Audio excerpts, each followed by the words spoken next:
Hindi kayo marunong rumispeto?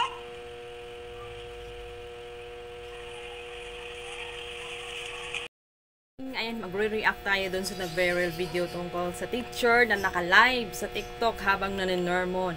So, sa aking palagay, talagang may matindi pinagdaanan si teacher sa kanyang mga estudyante. Kung kaya't ako bilang isang magulang ay hindi ako galit, hindi ko alam kung ano ang pangyayari dun sa loob.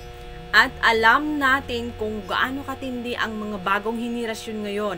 Kahit sa aking anak ay talagang mahirap magpaliwanag o pasundin ang aking anak.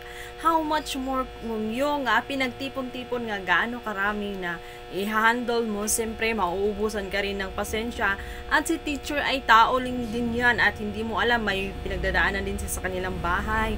At napupuno din yan kapag sobrang overload na ang ugali ng mga bata na kanyang hinahawakan.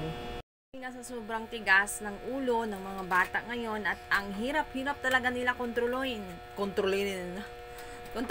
Kahit nga nanay na kagaya ko, kahit isa lang yung anak ko, talaga nahirapan ako para kung may 10 anak kasi mahirap pasunurin kung minsan hindi ka pinapakinggan.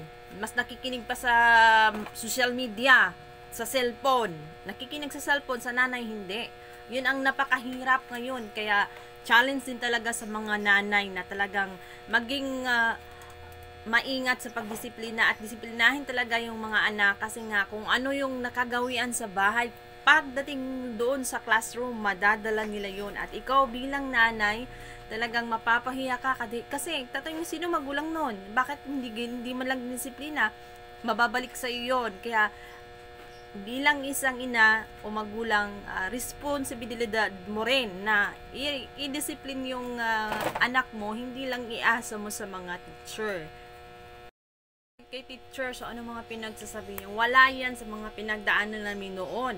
Nung kami estudyante pa lang sa aming henerasyon ng 1980s, 90s, ganun. Ay, kung minsan ang teacher pag sobrang galit kapag hindi na nakikinig yung mga kaklase namin or ikaw, kapag hindi ka nakikinig, talagang nababato ka ng eraser. Ganon.